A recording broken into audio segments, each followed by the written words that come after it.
Salut à tous et bienvenue dans ce nouveau podcast, le road trip des savoir-faire. Dans cette nouvelle émission, on va essayer d'apprendre ensemble le maximum de choses sur des destinations précises, sur des domaines d'activité, sur des activités en général qui vont t'inspirer de fou. Oui, crois-moi, dans ce podcast, on va voyager ensemble.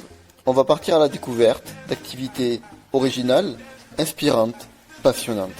Comprendre et s'essayer à différents savoir-faire parmi toute la multitude de domaines qui existent. C'est ça notre objectif. Et pourquoi pas plus tard, créer soi-même ses propres projets autour de ces domaines-là, si riches, si inspirants. Je vous laisse donc avec l'épisode de la semaine. On avance ensemble les amis, à très bientôt.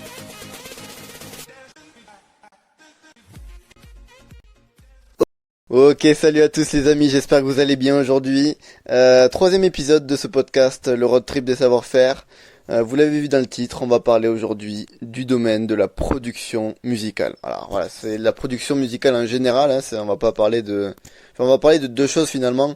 On va surtout parler de la partie artistique, bien sûr, hein, le fait d'être compositeur, artiste, auteur, tout ce que tu veux.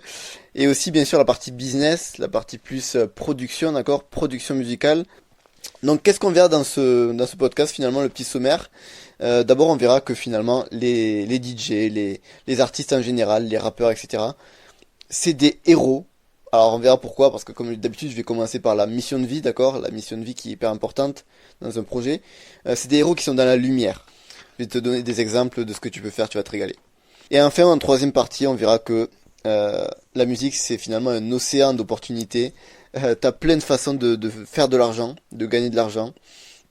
Et aussi, bien sûr, t'as plein de possibilités de réussir, quoi, d'exploser, en fait. D'exploser dans le monde.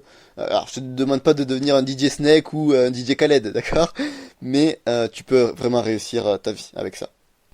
Alors, du coup, frérot, premier point, on va parler, comme d'habitude, de la mission de vie. Quelle est la mission de vie d'un DJ, d'un rappeur, d'un producteur de musique? Qu'est-ce qu'il va faire, en fait? Qu'est-ce qu'il va apporter à la société? Qu'est-ce qu'il va apporter au monde? Première chose, il va apporter des nouvelles émotions, il va faire passer des émotions aux gens. Je crois que ça aussi je te l'avais dit pour le stand-up, mais c'est pas la même chose. Pourquoi? Parce que en fait, à travers la musique, quelles sensations, quelles émotions souvent sont procurées, sont transmises. Ça dépend, tu vois, ça dépend le type de musique. Ça peut être de la bonne humeur, ça peut être détente en fait, de la détente. Ça peut être de la motivation, hein, si je sais pas. Imagine Dragons par exemple, tu vois, eux ils motivent quand ils chantent. Et aussi ça peut faire voyager par exemple, tu vois, c'est un exemple. Et donc ça, vraiment, c'est ça que tu as en fait. Quand tu fais de la musique, quand tu sais faire de la bonne musique, tu as encore une fois ce pouvoir-là de faire passer des émotions aux gens. Et ça frérot, il faut vraiment que tu en prennes conscience parce que c'est important. Il faut que tu te dises, okay, tu fais pas, encore une fois, tu fais pas ce métier-là que pour toi. Tu le fais surtout pour les autres. Comme stand-upper, comme tous les autres en fait. Et il faut vraiment que tu trouves ces points-là qui sont, enfin, quel impact tu donnes aux gens, d'accord. Deuxièmement, les amis, on va parler, les amis, dans une même section, j'ai regroupé l'aide à la quête, tu vois, que je te dis à chaque fois pour t'aider, pour découvrir le domaine, et j'ai mis aussi avec les sources de motivation, parce que ça, c'est un petit peu les deux en rapport, comme ça ira plus vite. Alors première chose, je t'avais parlé pour le stand-up, je t'avais parlé, tu sais, des comedy clubs, ok, des scènes ouvertes. Là, je t'avais dit que d'ailleurs c'était le Graal des stand-uppers. Et là, je voudrais te proposer de faire connaissance, que tu fasses connaissance avec le Graal, le temple des musiciens. Ouais, tu t'en doutes, hein. C'est le studio en fait, le studio d'enregistrement. Et c'est pour les artistes ou même pour les producteurs, d'accord? C'est là finalement où il y a la création en fait. Et moi, ce que je te propose justement pour faire une quête, c'est d'aller. Alors je l'ai pas fait, je l'ai jamais fait ça me ferait vraiment kiffer de le faire, tu vois. C'est d'aller louer pendant, je sais pas, un après-midi, un vrai studio de musique. Et frérot, même moi qui ai déjà testé le domaine de la musique, qui m'a pas plu d'ailleurs, qui m'a pas plu du tout, ça m'a fait kiffer quand même d'avoir je sais pas, tu vois, c'est cool d'avoir des platines en face de toi, un micro de bonne qualité, tu vois. Et là, si t'es vraiment accro à la musique, frérot, j'ai même pas besoin de te le dire, normalement, c'est normal que tu kiffes, tu vois. Donc voilà, c'est pour ça que je te conseille, moi, en tant que non passionné, de quand même aller sur un studio de musique et te faire kiffer, tu vois. Je pense à deux exemples là qui vont sûrement t'inspirer. c'est Squeezie et Freddy Gladieux, tout ça là, quand ils ont fait les 2 clips là. Frérot, enfin je veux dire, ça doit être tellement inspirant. J'imagine les mecs qui sont fans de musique, qui voient ça, les mecs enfin, quand ils ont enregistré, quand ils ont cherché les paroles et tout, tu regardes la vidéo, ils produisent, ils font tout de A à Z, et à la fin ils te sortent une perle quoi, la perle de l'été dernier. Vraiment, c'est hyper inspirant, je trouve. Et aussi, voilà, je voudrais te parler aussi je t'en ai parlé dans une vidéo d'ailleurs, de DJ Snake. Putain, mais regarde, si t'es intéressé par la musique, frérot, regarde l'interview de DJ Snake sur Combini.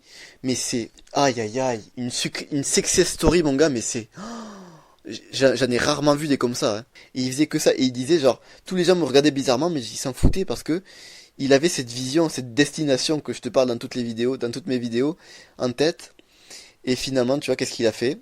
Eh ben, il a envoyé des mails je sais pas, il avait dit, je crois, une centaine de producteurs. Ah, ça a décollé comme une fusée après. Mais tu vois, après, enfin, l'ascension c'est une chose, mais le fait, moi, ce qui m'a le plus inspiré dans son histoire, ouais, justement, c'est pas le succès en fait. C'est le fait qu'il ait travaillé, travaillé, travaillé, et avec plaisir en plus. Tu vois, ça prouvait que c'est l'amour du travail. Et ça me parle. Je sais pas si ça te parle ça, mais le fait de travailler dans un domaine qui te plaît, frérot, mais il y a rien de mieux. Et c'est ça, DJ Snake, ce qu'il a dit là, ça en est la preuve en fait. Ensuite, frérot, je voudrais te parler de comment aussi tu pourrais commencer à évoluer. Alors c'est toujours dans la découverte, d'accord? C'est pas trop dans l'évolution, c'est surtout la découverte encore. Un truc qui pourrait vraiment, mais vraiment t'intéresser, c'est par exemple si tu veux devenir DJ, ou même, ouais, on va être général en fait, DJ, chanteur ou rappeur. Je te conseille de postuler. Alors, c'est quoi postuler finalement? Quand je te dis postuler, c'est que tu vas essayer de faire des prestations. Que tu sois un DJ depuis 6 mois ou depuis 3 ans, tu peux, quoi qu'il arrive, faire des prestations. Tu t'abonnes par exemple à des bars qui font souvent des événements et tu vas proposer à ces bars-là tout simplement de jouer en fait, soit de chanter, soit de faire un mix, voilà. Et ça c'est hyper intéressant, frérot. Je pense à un bar à British, ouais, irlandais même, à Narbonne, et il y avait beaucoup de concerts souvent, et ces mecs-là en fait, ils étaient même pas pros en fait. Juste ils ont proposé en fait au bar de faire voilà un petit concert vite fait, enfin un concert, oui, si tu veux un petit passage quoi, tu vois, pour divertir. Ça peut que divertir les gens, donc c'est gagnant-gagnant en fait à chaque fois, tu vois, pour un bar ou même pour un événement, enfin tu vois. Et donc c'est vraiment un truc à tester, frérot, parce que pour toi en fait, pour toi aussi, pourquoi c'est hyper intéressant, c'est parce que ça va te faire apprendre. Et encore une fois, comme pour les comédie clubs, pour l'humour, frérot, c'est pareil, tu vas avoir quand même une petite pression, tu vois. Tu vas être dans le concret, là tu vas jouer devant des personnes, tu vas pas être dans ton studio tout seul. Et ça, frérot, ça rajoute une dimension, je pense, intéressante, tu vois. Donc vraiment, frérot, n'hésite pas à demander, tu vois, ça peut vraiment être intéressant. Alors certes, ça va être compliqué, souvent, enfin, pour DJ surtout, trouver je sais pas, qu'est-ce qu'il peut y avoir aussi comme autre sorte d'événement. Ouais, ça peut être des apéros, genre, des événements d'affaires, en fait. Genre, un patron qui organise un apéro avec, ouais, comment ça s'appelle, un apéro dînatoire par exemple, voilà, ça c'est une autre idée, frérot. T'as aucun stress à avoir, je veux dire, les gens ils vont pas te juger sur ça, il y a aucune pression à avoir, et ça vraiment, encore une fois, comme je te l'ai dit pour l'humour, c'est un truc vraiment intéressant pour toi, pour progresser, pour vivre vraiment des émotions fortes, parce que tu vas quand même avoir de l'importance, d'accord, tu vas pas jouer pour toi-même, donc c'est intéressant, frérot, tu vois. Et pour le chant, pour le rap aussi, c'est un petit peu compliqué aussi, je pense. Mais pour le chant, voilà, c'est pareil, tu fais des concerts dans des bars, c'est vraiment hyper intéressant ces trucs-là, ok? Alors, troisième partie, les amis, connaissances et aptitudes de base pour être artiste d'abord. On va commencer par la partie artistique et ensuite on viendra à la partie business. Première chose, ça va être pour la partie artistique, il faut que tu trouves ton style, je te l'ai dit. Donc forcément, si tu veux devenir DJ, il va falloir que tu te formes dans la musique électronique, d'accord? Ça s'appelle la MAO, musique assistée par ordinateur. Et bref, pour tous ces styles de musique là, où je veux en venir au fait que il faut que tu te formes, il faut que tu trouves des techniques pour apprendre. La technique la plus connue, c'est peut-être le solfège, d'accord? Bien sûr, tu connais. Voilà. Après, si tu veux devenir musicien, genre guitariste, il faut que tu apprennes les accords, bien sûr, tout ce qui est accords pour tes instruments ou pour ta voix, même si tu veux devenir chanteur, c'est important. Et voilà, ça c'est vraiment tout ça, c'est des trucs qui sont généraux pour beaucoup de styles de musique. Et enfin pour la partie business, alors là c'est hyper intéressant frérot. Donc déjà je te l'ai dit, il va falloir que tu te formes au niveau musical. Tout ce que je t'ai dit pour le domaine de l'artistique, il faut que tu l'aies en tête frérot si tu veux devenir producteur. Parce que producteur c'est quoi? C'est avoir des artistes, d'accord, gérer un ou plusieurs artistes, on le verra, et s'occuper du business model en fait. C'est toi qui va lui faire rapporter de l'argent grâce à ses productions en fait, grâce à ses CD, grâce à ses disques, ouais. Et donc tu es propriétaire, enfin entre guillemets, de un ou plusieurs artistes. C'est toi qui les choisis en fait. C'est toi qui les choisis de les faire rentrer dans ta team en fait. Mais pour ça, comment tu vas les choisir? Si tu veux faire le bon choix, frérot, est-ce que tu penses pas que il faut que tu t'y connaisses en musique pour pouvoir reconnaître les bons artistes des mauvais artistes, ok? Mais voilà, faut que tu fasses les bons choix, tout simplement, frérot. Et ça, c'est vraiment la première qualité des producteurs, c'est savoir avoir le pif, comme on dit, tu vois. Et bien sûr aussi, il va falloir que tu te formes au niveau marketing, vente, parce que c'est un produit, en fait. Tu vends un produit, tu vends ton artiste, tu vends ses singles, en fait. Donc ça, c'est assez intéressant de se former sur ça, de se former, ouais, pour être plus général et pour aller à l'essentiel, se former sur l'industrie de la musique, en fait. Et ça, c'est parce que chaque industrie, frérot, est différente. Tu le sais très bien. Donc, il faut se former sur ça. Qu'est-ce qui marche, qu'est-ce qui ne marche pas, qu'est-ce qui est à la mode, etc. Ok. Donc, quatrième partie, du coup, ça, c'est dans la continuité en fait de ce que je viens de te dire, c'est le projet. Donc, comment tu vas créer ton projet en tant qu'artiste ou en tant que producteur. Alors, première chose, frérot, que j'ai à te dire qui est important, parce que c'est vrai qu'en introduction, je t'ai dit que tu pouvais décoller vite. C'est vrai. Mais il va falloir beaucoup de travail. Pourquoi? Parce que c'est compliqué. Je sais pas si tu t'en doutais sûrement, voilà, à part si t'es dans le monde des bisounours, hein, mais non, sinon, tu sais que c'est compliqué, c'est un business qui est à la mode, donc qui est mais saturé de malades, ok, aujourd'hui. Il y a de plus en plus de créateurs. C'est différent de l'humour d'ailleurs, parce que l'humour, voilà, je veux dire, des scènes de peur, il y en a vraiment, hein, il y en a pas 5000. Hein. Comme je te l'ai dit, à Toulouse, tout le monde se connaît, à Paris même, il y a, enfin les plus connus, ils se connaissent bien sûr, il y a un petit groupe même. C'est pas un groupe aussi chargé que la musique ou comme d'autres industries, mais vraiment voilà, la musique c'est un des plus grands, je pense, un des plus saturés aujourd'hui. On connaît tous un mec qui fait du rap. On a tous un pote DJ qui mixe pour nos soirées. Après, je veux dire, au-delà de ça, t'as un matos qui est de plus en plus disponible, enfin de moins en moins cher en fait. Et donc que de plus en plus de personnes achètent, bien sûr. Et donc il y a de plus en plus de personnes qui font de la bonne musique, tout simplement. Ok? Et donc forcément, frérot, faut que tu saches une chose, c'est que au-delà de la musique, enfin si tu fais que de la bonne musique, tu vas pas pouvoir réussir, frérot. Il faut absolument aussi avoir quelque chose autour, vraiment créer un projet, un vrai projet là-dessus. Comme tous les projets, il va falloir du marketing, mais peut-être plus que pour les autres projets, tu vois. Parce que c'est quelque chose, encore une fois, qui est bouché, c'est un secteur qui est bouché. Il faut du réseau, un réseau, le maximum, il faut que tu prennes contact avec le maximum de personnes intéressantes. Parce que sinon, encore une fois, tu vas pas être connu, tu vas pas avoir de visibilité. Et on va voir que la visibilité, c'est hyper important. D'ailleurs, je vais t'en parler tout de suite, comme ça ce sera fait, tu vois, frérot. Il faut absolument que t'aies une visibilité, mais exceptionnelle, ok? Exceptionnelle. Il faut que tu donnes tout sur ça, parce que c'est la base aujourd'hui. Il faut absolument que tu joues là-dessus, frérot, ok? Pourquoi? Parce que c'est important d'avoir une base de fans, en fait. Il faut que tu te crées le plus rapidement possible des fans. Parce que si tu veux vivre de ton projet, il faut que les gens achètent. Ok, il faut pas seulement que les gens écoutent ta musique. Et c'est ça qui est vraiment difficile aussi dans ce domaine-là, dans cette industrie-là, c'est que, enfin, je sais pas, tu peux bien écouter la compagnie créole, disons ça, tu peux être fan et ne jamais acheter leur CD ou jamais aller à leur concert, tu vois, jamais acheter une place de concert. Et donc c'est ça aussi qui est difficile dans ce domaine-là, d'accord? Et il va donc falloir que c'est pour ça qu'il va falloir que tu te crées une base de fans, frérot, ok, qui vont acheter tes produits. Dans toutes les entreprises aussi, on parle de branding, c'est-à-dire créer ta marque en fait, tu vois. Je te donne des exemples pour aller très vite là-dessus. Booba, regarde Booba. Est-ce que pour toi c'est pas une personne charismatique qui a trouvé son style, qui a trouvé sa marque en fait. Il a une image à lui qui lui est propre. Et quand t'arrives comme lui à te différencier d'une telle manière comme ça, eh ben forcément tu deviens charismatique, frérot. Donc voilà, on va aller vite maintenant sur les sources de revenus. Ça c'est important, frérot.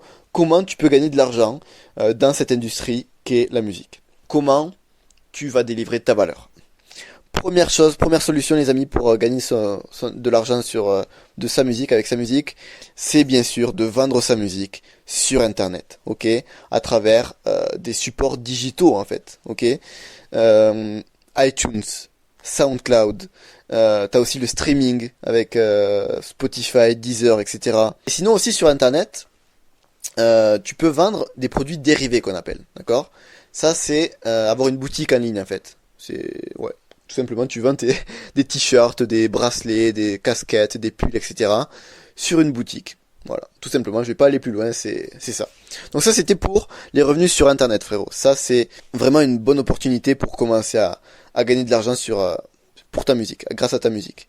Deuxième possibilité, frérot, c'est de vendre, bien sûr, tes prestations. Hein. Tu fais du booking, en fait, finalement. Tu te vends à des personnes qui en ont besoin, à des établissements, tu leur proposes des prestations, tout simplement, ok? Et donc il va falloir bien sûr, comme je te l'ai dit, apprendre à se vendre, hein, c'est important ça. Il faut savoir te vendre et prouver que tu as de la valeur à apporter aux gens. La dernière possibilité pour gagner de l'argent, c'est les droits d'auteur. Tu connais très bien, c'est finalement pour faire simple, c'est les télés, les radios, les clubs, les bars, enfin tous les établissements qui utilisent, qui sont susceptibles en tout cas d'utiliser ta musique, et ben ils vont devoir payer, hein, tout simplement. Alors je sais pas si tu connais un petit peu la SACEM, ça s'appelle. C'est par cette société-là que les utilisateurs de ta musique vont passer, et c'est eux qui vont te délivrer finalement ton argent en fait. C'est l'argent ton argent qui est lié au droit d'auteur en fait. Voilà. C'était la dernière source de revenus que tu peux avoir, frérot. Donc voilà, frérot, ça c'était pour le projet. D'accord, pour résumer, finalement, tu as beaucoup de façons de faire de l'argent avec ce projet-là. Et il faut aussi, bien sûr, que tu investisses beaucoup. Que tu saches gérer ton argent et que tu investisses dans ton marketing, dans ton image de marque pour te créer des fans, tu vois. Ça vraiment, ce que je viens de te dire là, ce résumé, c'est vraiment le plus important pour que tu puisses percer dans la musique, ok? Mais en fait, je sais pas, ce lifestyle, frérot, je sais pas si ça te parle, mais moi vraiment, c'est ça que je veux faire, tu vois. Et c'est pour ça que je fais créateur de contenu aussi, tu vois, et stand-upper. C'est que pour les deux choses, c'est de la création, et ensuite tu vends ta création. Et au début, ça me parlait pas, frérot. Et c'est pour ça que je sais pas si ça te parle. Mais vraiment, frérot, quand tu vas avoir cette passion-là de créer ta valeur et de vendre ta valeur, c'est ça qui va te faire vivre une vie de dingue, frérot. C'est ça la vie de dingue. C'est pas que boire des coups avec tes potes, ok? Voilà, j'ai fait une petite parenthèse, mais frérot, j'espère que ça te parle, vraiment. J'espère que ça te motive, ok? Le domaine de la musique, l'industrie de la musique, tu as compris, c'est quelque chose qui est pas facile, tout simplement, frérot, d'accord? Faut savoir gérer ton argent, tes investissements, etc., etc. Mais vraiment, encore une fois, frérot, si tu fais ce qu'il faut, et si tu approfondis dans les domaines que je t'ai dit, que je t'ai parlé, tu vas te décoller un truc de fou, frérot. Et dans 2 ans, tu fais partie des meilleurs, ok ou pas? Est-ce que t'es ambitieux comme ça? J'espère que t'es ambitieux, frérot. Parce que c'est possible. Dis-toi que il y a beaucoup d'artistes qui se contentent de vivre, d'avoir, un supplément de leur travail d'à côté. Mais toi, frérot, tu sais que tu peux vivre de ça en vendant ta valeur, en faisant plaisir aux gens, en ayant de l'impact sur eux, ok? Et donc forcément, si tu arrives à leur transmettre des bonnes émotions, tu vas leur vendre de la valeur, et en échange, tu vas avoir de l'argent, d'accord? Et tu vas pouvoir décoller niveau argent, niveau lifestyle, niveau visibilité, niveau kiff, tout simplement, frérot. Et voilà, frérot, c'est avec beaucoup de passion que je m'ai fait ce podcast. Je te donne rendez-vous la semaine prochaine, frérot, pour un nouvel épisode qui va encore plus te faire kiffer, comme d'habitude. On monte en puissance. Frérot, je te souhaite une bonne journée et à très bientôt. Allez, ciao. On avance ensemble.